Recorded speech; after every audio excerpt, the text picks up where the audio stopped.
U.S. relations with Russia seem to be getting frostier by the day, and in an unprecedented move, the Russian military says it now plans to send strategic bombers on regular patrol in America's backyard. David Martin is looking into this. Russian bomber patrols over the Caribbean and Gulf of Mexico would be very significant, U.S. military officers say, something the Russians have never done before. During the Cold War, Soviet aircraft flew reconnaissance missions there, but never bombers capable of carrying nuclear weapons. Once in 2008 and again in 2013, Blackjack bombers flew to Nicaragua and Venezuela, but those were window dressing for visits by high-level Russian delegations. When the Russian defense minister announced the bomber patrols earlier this week, he linked them specifically to tensions over Ukraine, in effect saying, if you meddle in our backyard, we'll meddle in yours. U.S. military officers say the patrols would not pose a military threat, since the bombers and their refueling tankers could be tracked as they came down through Greenland and Iceland and across the Atlantic, leaving plenty of time to scramble jet fighters. A real attack by Russian bombers would most likely come over the North Pole, the shortest distance between the two countries. After the Soviet Union collapsed, Russia stopped flying long-range bomber patrols and did not resume until 2007. Currently, they fly about 10 patrols a year off the U.S. coast, once coming within 50 miles of California. U.S. jets routinely intercept them. There's no law against it, so long as the bombers don't enter U.S. airspace.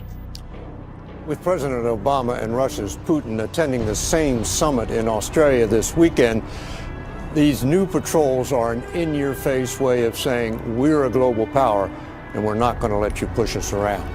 We're going to breaking news now. These pictures are just in of President Barack Obama's car arriving in Brisbane ahead of the G20 Leaders Summit. Nicknamed the Beast, it's designed to withstand a rocket attack.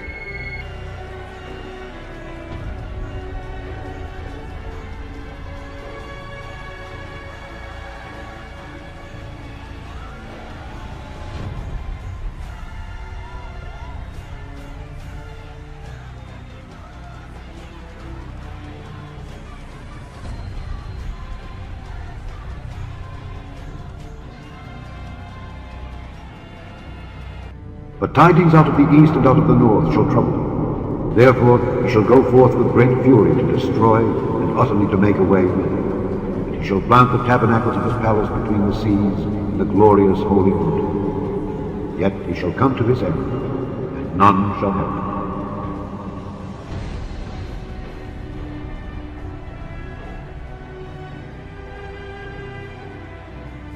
him. From Scripture we learn of the miracle of restoration.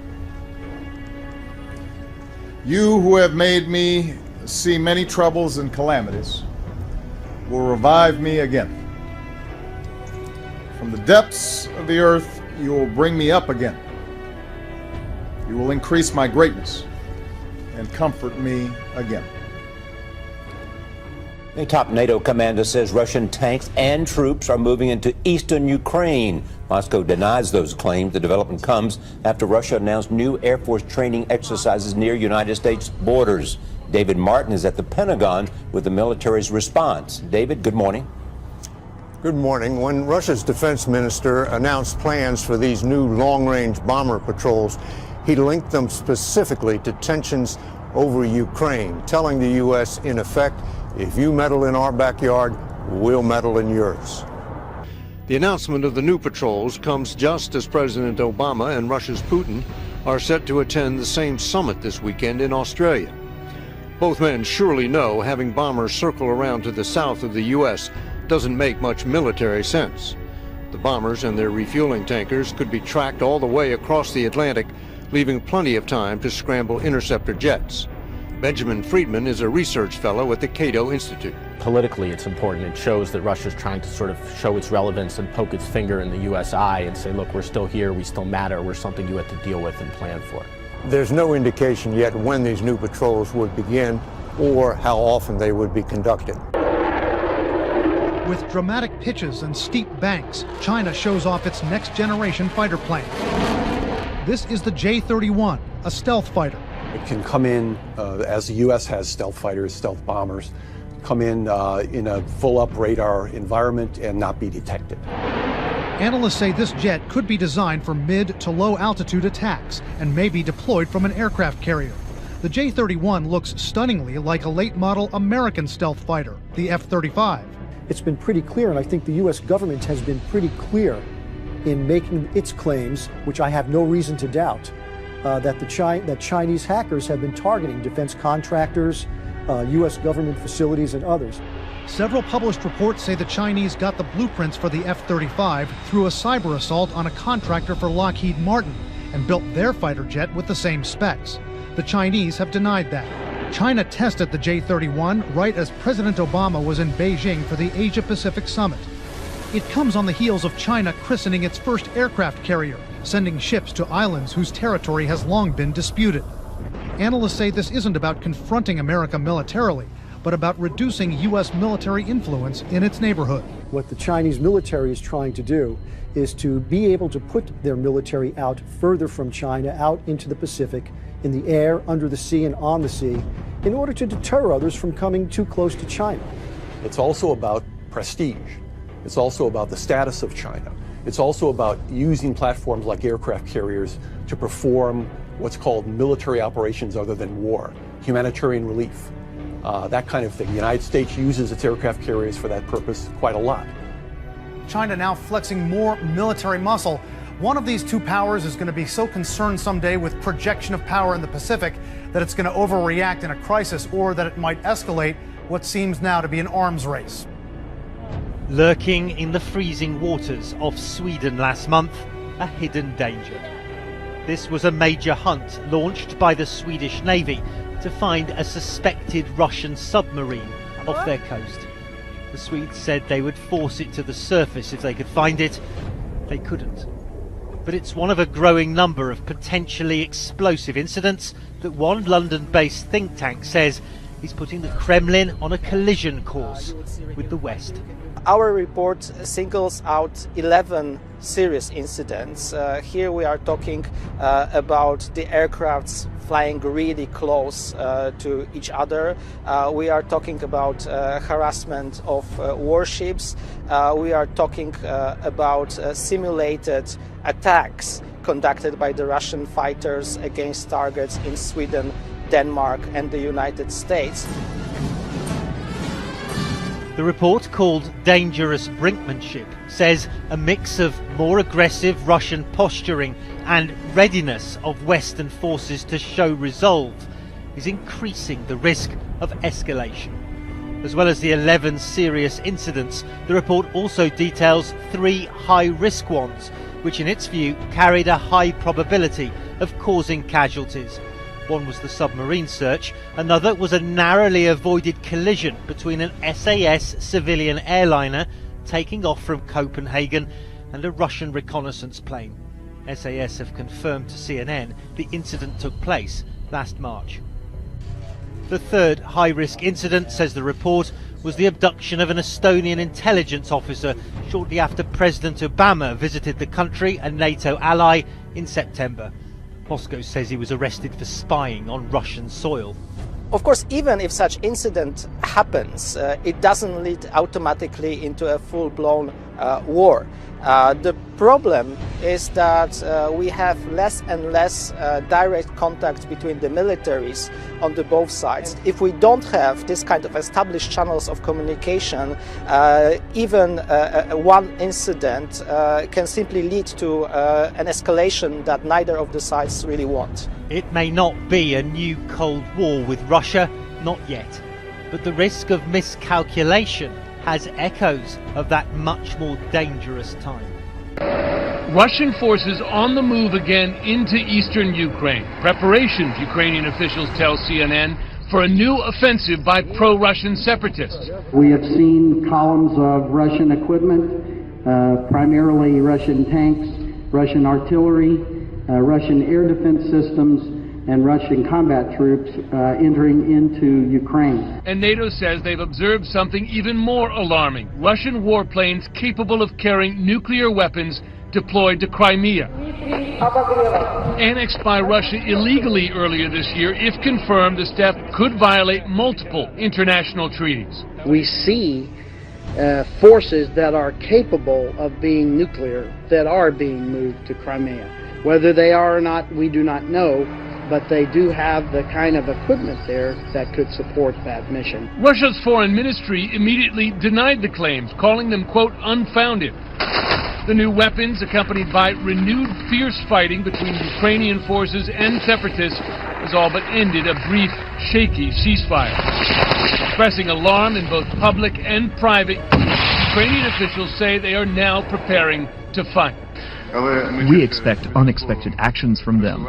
I see it as our main task to prepare for military action. Today, at a UN Security Council session on the situation in Ukraine, Ambassador Samantha Power condemned Russia's actions. Russia has negotiated a peace plan and then systematically undermined it at every step. It talks of peace, but it keeps fueling war. As security is ramped up for the G20, defence chiefs are closely monitoring a convoy of Russian warships just outside Australian waters. The government says it has known about their movements for some time and admits it's unusual. A daisy chain of world leaders, arm in Myanmar, a symbol of unity. But Tony Abbott at one end and Russian Prime Minister Dmitry Medvedev at the other, a symbol of division, as a group of Russian warships steams closer to Australia. Certainly it is unusual for Russian naval elements to be in Australian waters. Unusual, not entirely unprecedented, but unusual. Defence sources say the 4 Russian ships led by the guided missile destroyer Varyag are moving south-southeast, skirting Australian territorial waters. The frigates HMAS Stuart and HMAS Parramatta are flanking them, and P3 Orions are flying regular sorties from Townsville, tracking their movements. That's what we do. When warships are approaching Australia, we keep them well monitored. A Russian embassy spokesman said they would not enter Australian waters. We stick to the rules, nobody wants conflict. He described it as a routine exercise, but an admission.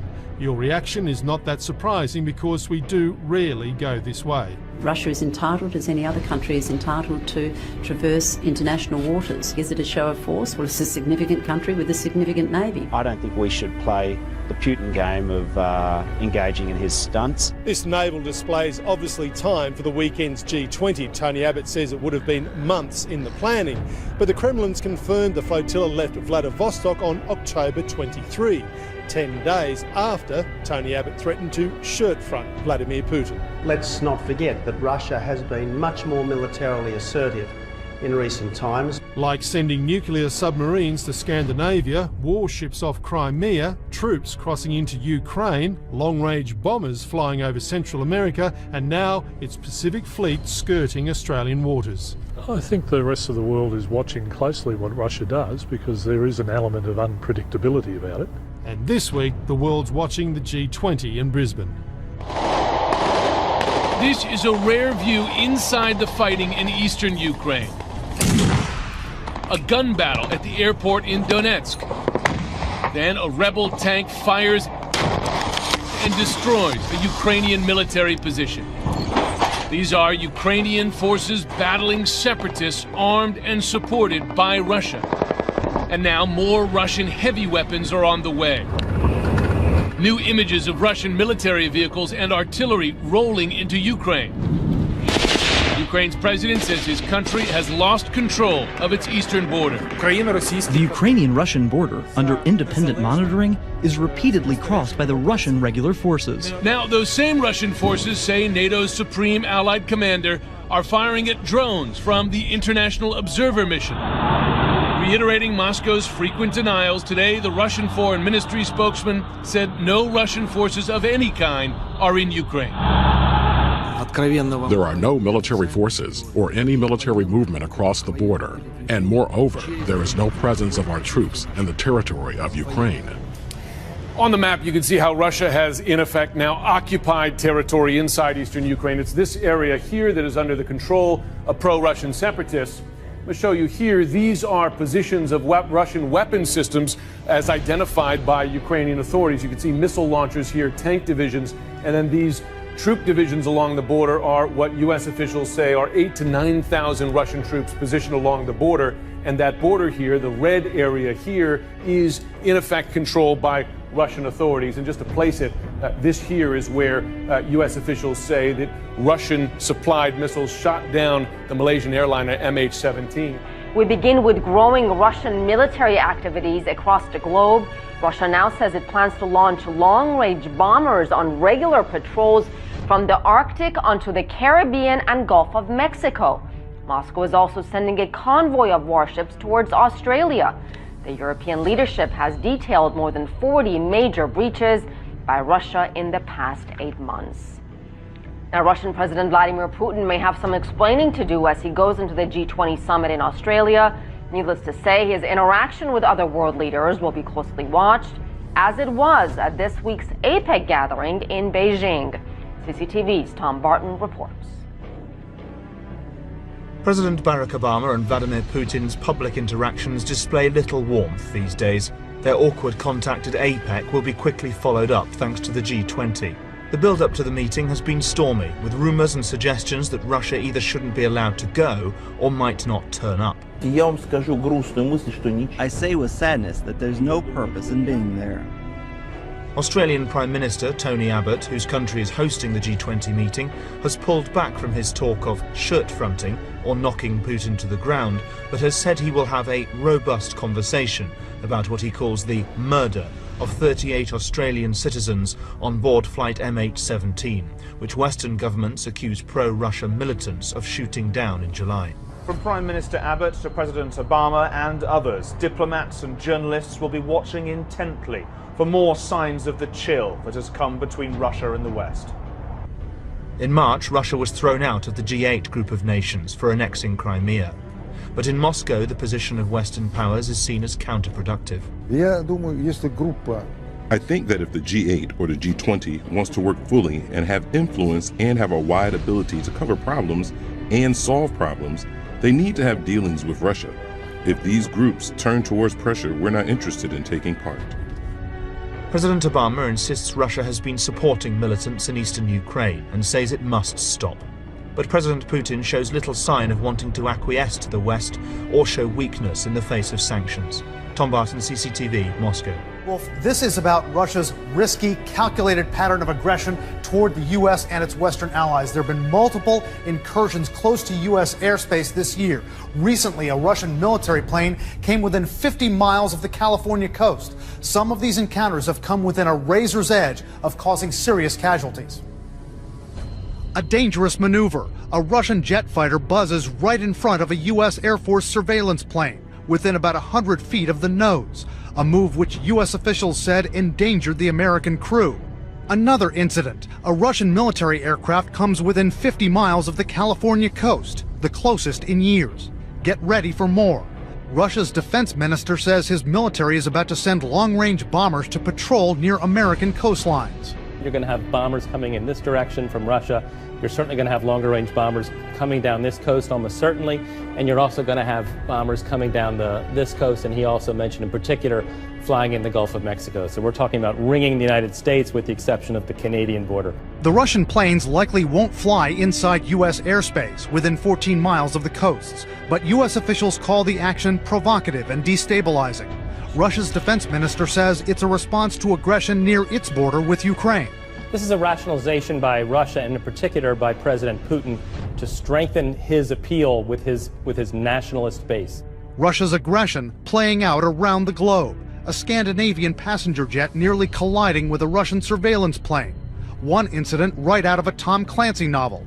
In waters near Stockholm, a mysterious underwater vessel makes an emergency call in Russian. It triggers the largest submarine hunt off Sweden since the Cold War. All these incidents have taken place since Russia invaded Crimea in February. More than 40 close military encounters in that period, according to one European report.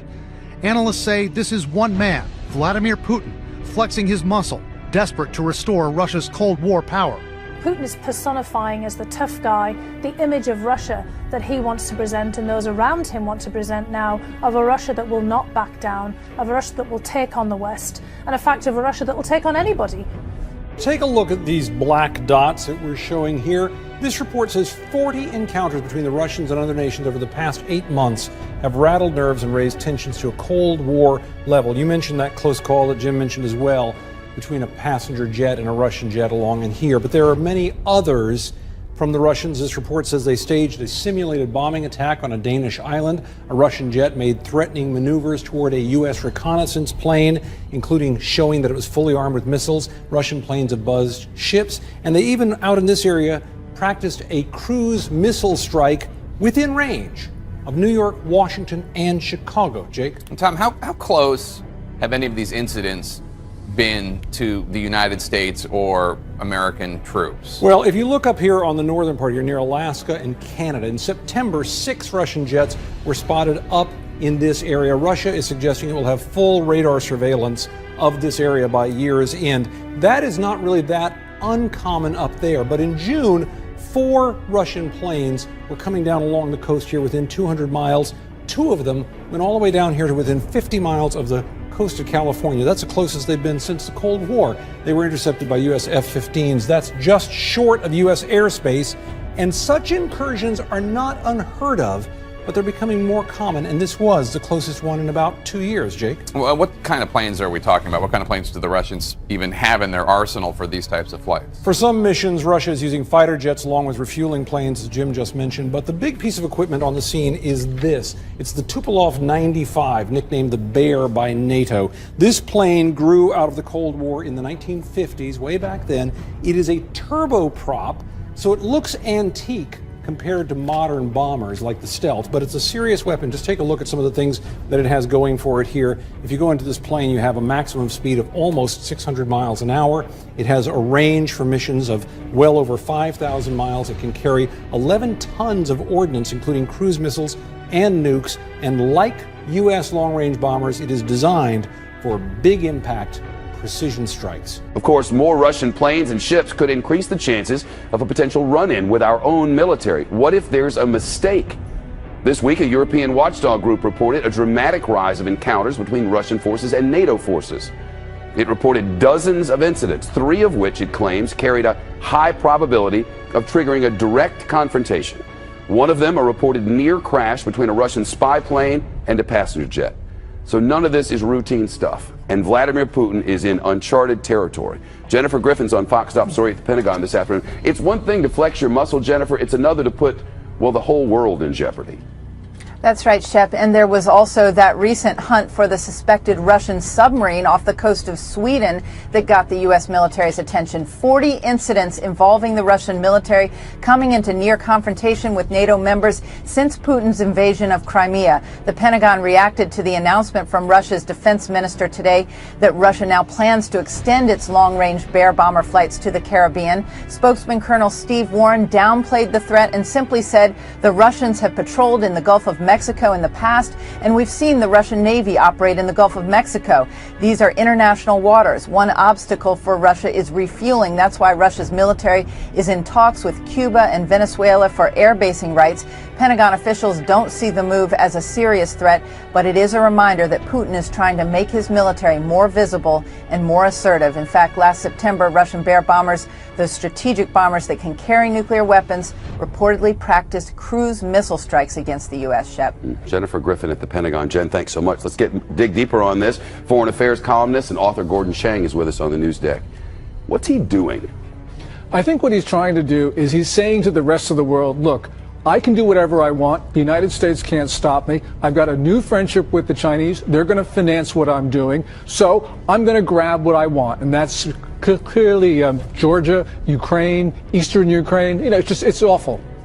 But why does he's doing it because of his own economic situation? Well, I think so, because last year the Russian economy grew 1.3%, which was below every estimate. This year it's going to 0.5% growth, and that was before the recent plunge in oil prices, which is bringing oil prices to a 3-year low. And Russia depends on selling hydrocarbons to Western Europe and now to the Chinese. So what advantage does it give him to take over other countries and fly his bombers in the Gulf of Mexico? Well, Putin has always said that he was going to reassemble parts of the Soviet Union that he felt were taken from Russia unfairly at the end of the Cold War. So clearly right now he is going to do that while the United States is certainly distracted in a number of other areas, and the Chinese are going to finance him because they have just signed up a major oil and gas deal. And this is going to be important for Putin because now he's going to have the money to fly those bombers in the Gulf of Mexico. This probably sounds very deja vu-ish to some of our viewers because under Reagan, it was so similar.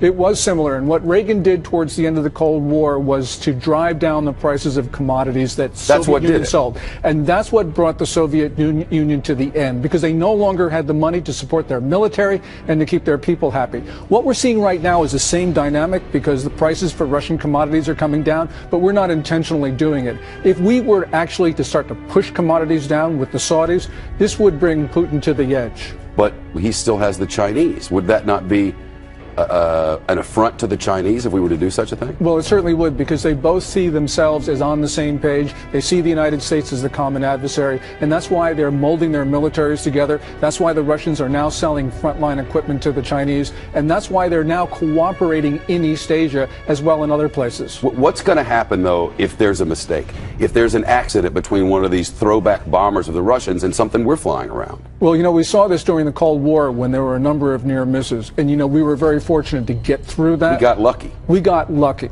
But the problem right now is that Putin thinks that he can use nuclear weapons not as instruments of deterrence, but as really weapons of aggression. Because at the end of August, he talked about using nukes to hold on to what he had grabbed in Ukraine. And so he learned a lesson. He got away with it, so he's going to try it again. And now the Chinese have seen, oh, you know, Putin can do it. Why can't we do it as well? And because we've heard Chinese threats to use nukes before, now they're going to become emboldened. Gordon Chang, it's nice to talk to you. Thank you. Thank you.